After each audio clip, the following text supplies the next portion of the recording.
Chapter 10. How to Find and Fix the Causes of Your Bad Habits. In late 2012, I was sitting in an old apartment just a few blocks from Istanbul's most famous street, Istiklal Caddesi.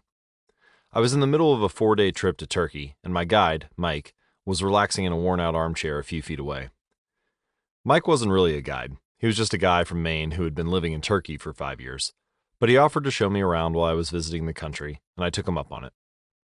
On this particular night, I had been invited to dinner with him and a handful of his Turkish friends.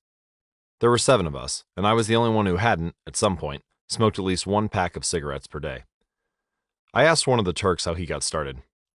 "Friends," he said. "It always starts with your friends. One friend smokes, and then you try it." What was truly fascinating was that half of the people in the room had managed to quit smoking. Mike had been smoke-free for a few years at that point, and he swore up and down that he broke the habit because of a book called Alan Carr's Easy Way to Stop Smoking. "It frees you from the mental burden of smoking," he said. "It tells you, stop lying to yourself. You know you don't actually want to smoke. You know you don't really enjoy this. It helps you feel like you're not the victim anymore. You start to realize that you don't need to smoke." Now, I had never tried a cigarette, but I took a look at the book afterward out of curiosity. The author employs an interesting strategy to help smokers eliminate their cravings. He systematically reframes each cue associated with smoking and gives it a new meaning. He says things like, "You think you're quitting smoking, but you're not quitting anything because cigarettes do nothing for you." Or, "You think smoking is something you need to do to be social, but it's not. You can be social without smoking at all. You think smoking is about relieving stress, but it's not. Smoking does not relieve your nerves, it destroys them." Over and over, he repeats these phrases and others like them. "Get it clearly into your mind," he says. "You are losing nothing, and you are making marvelous, positive gains not only in health, energy, and money, but also in confidence, self-respect, freedom, and most important of all, in the length and quality of your future life." By the time you get to the end of the book, smoking seems like the most ridiculous thing in the world to do. And if you no longer expect smoking to bring you any benefits, you have no reason to smoke. It is an inversion of the second law of behavior change. Make it unattractive.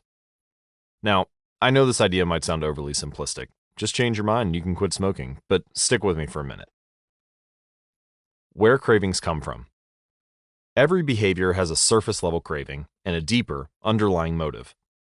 I often have a craving that goes something like this. I want to eat tacos. If you were to ask me why I want to eat tacos, I wouldn't say, because I need food to survive. But the truth is, somewhere, deep down, I am motivated to eat tacos because I have to eat to survive. The underlying motive is to obtain food and water, even if my specific craving is for a taco. Some of our underlying motives include conserve energy, obtain food and water, find love and reproduce, connect and bond with others, win social acceptance and approval, reduce uncertainty, achieve status and prestige. This is just a partial list. I offer a more complete list and more examples of how to apply them to business at atomichabits.com/business. In any case, a craving is just a specific manifestation of a deeper underlying motive. Your brain did not evolve with a desire to smoke cigarettes or to check Instagram or to play video games. At a deep level, you simply want to reduce uncertainty or relieve anxiety, to win social acceptance and approval, or to achieve status. Look at nearly any product that is habit-forming, and you'll see that it does not create a new motivation, but rather latches onto the underlying motives of human nature. Find love and reproduce might mean using Tinder. Connect and bond with others might mean browsing Facebook. Winning social acceptance and approval could be posting on Instagram. Reducing uncertainty might drive you to search on Google. Achieving status and prestige could mean playing video games.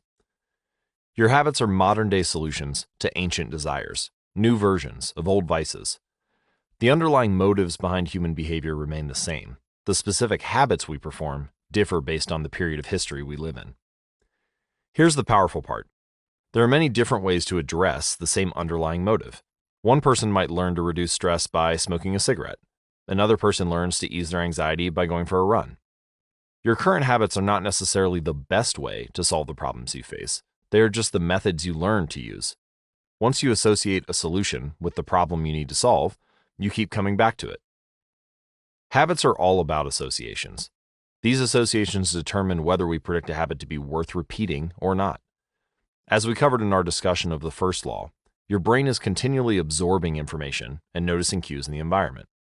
Every time you perceive a cue, your brain automatically runs a simulation and makes a prediction about what to do in the next moment. For example, cue. You notice that the stove is hot. Prediction. If I touch it, I'll get burned, so I should avoid touching it. Or cue. You see that the traffic light turned green. Prediction. If I step on the gas, I'll make it safely through the intersection and get closer to my destination, so I should step on the gas. You see a cue, categorize it based on past experience, and determine the appropriate response. This entire process happens in an instant, but it plays a crucial role in your habits because every action is preceded by a prediction. Life feels reactive, but it's actually predictive. All day long, you're making your best guess of how to act given what you've just seen and what has worked for you in the past. You are endlessly predicting what will happen in the next moment. Our behavior is heavily dependent on these predictions. Put another way, our behavior is heavily dependent on how we interpret the events that happen to us, not necessarily the objective reality of the events themselves. Two people can look at the same cigarette, and one feels the urge to smoke while the other is repulsed by the smell. The same cue can spark a good habit or a bad habit depending on your prediction. The cause of your habits is actually the prediction that precedes them. These predictions lead to feelings, which is how we typically describe a craving. A feeling, a desire, an urge. Feelings and emotions transform the cues we perceive and the predictions we make into a signal that we can apply. They help explain what we are currently sensing. For instance, whether or not you realize it, you are noticing how warm or cold you feel right now. If the temperature drops by 1 degree, you probably won't do anything. If the temperature drops by 10 degrees, however, you'll feel cold and put on another layer of clothing. Feeling cold was the signal that prompted you to act. You have been sensing the cues the entire time, but it is only when you predict that you would be better off in a different state that you take action. A craving is the sense that something is missing. It is the desire to change your internal state. When the temperature falls, there's a gap between what your body is currently sensing and what it wants to be sensing. And this gap between your current state and your desired state provides a reason to act. So desire is the difference between where you are now and where you want to be in the future. Even the tiniest action is tinged with the motivation to feel differently than you do in the moment. When you binge eat or light up or browse social media, what you really want is not a potato chip or a cigarette or a bunch of likes. What you really want is to feel different. Our feelings and emotions tell us whether to hold steady in our current state or to make a change. They help us decide the best course of action. Neurologists have discovered that when emotions and feelings are impaired, we actually lose the ability to make decisions. We have no signal of what to pursue and what to avoid.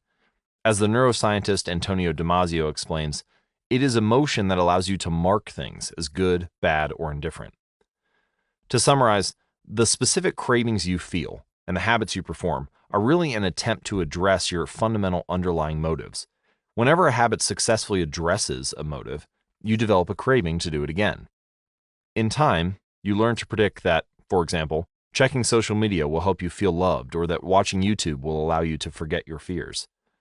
Habits are attractive when we associate them with positive feelings, and we can use this insight to our advantage rather than to our detriment. How to reprogram your brain to enjoy hard habits.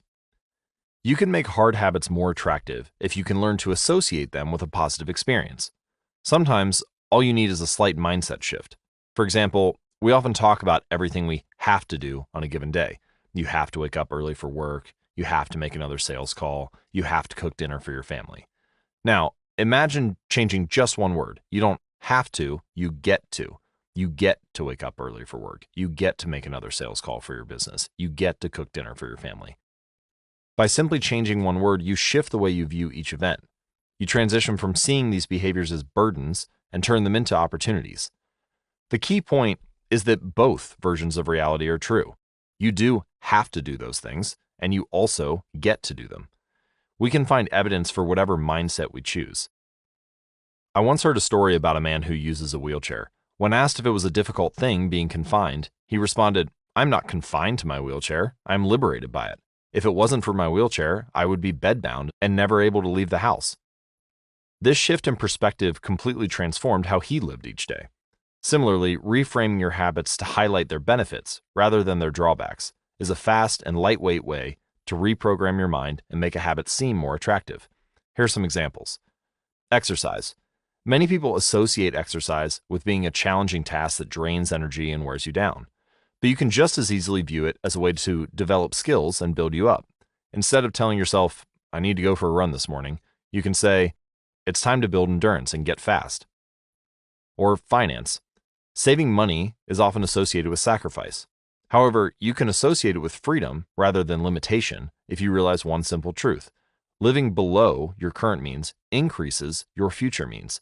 The money you save this month increases your purchasing power next month. Meditation. Anyone who has tried meditation for more than 3 seconds knows how frustrating it can be when the next distraction inevitably pops into your mind. But you can transform this frustration into delight when you realize that each interruption gives you a chance to practice returning to your breath. Distraction is actually a good thing because you need distractions to practice meditation. Or take someone who has pre-game jitters. Many people feel anxious before delivering a big presentation or competing in an important event. They experience quicker breathing, a faster heart rate, heightened arousal. If we interpret these feelings negatively, then we feel threatened and tense up. If we interpret these feelings positively, then we can respond with fluidity and grace. You can reframe, I am nervous, to, I am excited and I'm getting an adrenaline rush to help me concentrate. These little mindset shifts aren't magic, but they can help change the feelings you associate with a particular habit or situation. If you want to take it a step further, you can create a motivation ritual. You simply associate your habits with something that you already enjoy, and then you use that as the cue whenever you need a little bit of motivation. For instance, if you always play the same song before having sex, then you'll begin to link the music with the act. Whenever you want to get in the mood, you can just press play. Ed Lattimore, a boxer and writer from Pittsburgh, benefited from a similar strategy without knowing it. Odd realization, he wrote. My focus and concentration goes up just by putting my headphones on while writing. I don't even have to play any music. Without realizing it, he was conditioning himself. In the beginning, he put his headphones on, played some music he enjoyed, and did focused work. After doing it 5, 10, 20 times, putting his headphones on became a cue that he automatically associated with increased focus. The craving followed naturally. Athletes use similar strategies to get themselves in the mindset to perform. During my baseball career, I developed a specific ritual of stretching and throwing before each game. The whole sequence took about 10 minutes, and I did it the same way every time. While it physically warmed me up to play, more importantly, it put me in the right mental state. I began to associate my pregame ritual with feeling competitive and focused. Even if I wasn't motivated beforehand, by the time I was done with my ritual, I was in game mode. You can adapt this strategy for nearly any purpose. Say you want to feel happier in general. Find something that makes you truly happy, like petting your dog or taking a bubble bath, and then create a short routine that you perform every time before you do the thing you love. For example, maybe you take 3 deep breaths and smile. So 3 deep breaths, smile, pet the dog, repeat. Eventually, you'll begin to associate this breathe and smile routine with being in a good mood.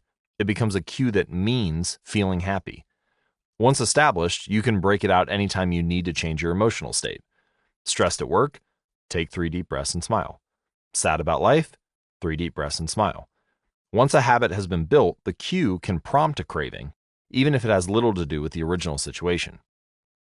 The key to finding and fixing the causes of your bad habits is to reframe the associations you have about them. It's not easy, but if you can reprogram your predictions, you can transform a hard habit into an attractive one. Chapter summary. The inversion of the second law of behavior change is make it unattractive. Every behavior has a surface-level craving and a deeper underlying motive. Your habits are modern-day solutions to ancient desires. The cause of your habits is actually the prediction that precedes them. This prediction leads to a feeling.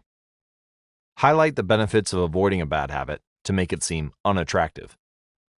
Habits are attractive when we associate them with positive feelings and unattractive when we associate them with negative feelings. Create a motivation ritual by doing something you enjoy immediately before a difficult habit. Now that we have finished our discussion of the second law, let's summarize what we have covered and how to apply it to both creating a good habit and breaking a bad habit. How to create a good habit. The first law is make it obvious. Application 1.1, fill out the habit scorecard, write down your current habits to become aware of them. Application 1.2, use implementation intentions by filling out the following formula. I will behavior at time in location. Application 1.3, utilize habit stacking by filling out a sentence like, after current habit, I will new habit. Design your environment by making the cues of your good habits obvious and visible. The second law is make it attractive. Application 2.1, use temptation bundling by pairing an action you want to do with an action you need to do. Application 2.2, join a culture where your desired behavior is the normal behavior. Application 2.3, create a motivation ritual by doing something you enjoy immediately before a difficult habit. And how to break a bad habit. This is the inversion of the second law, which is make it unattractive. Application 2.4, reframe your mindset. Highlight the benefits of avoiding your bad habits. You can download a printable version of this cheat sheet, which covers all 4 laws and their applications, at atomichabits.com/cheat sheet.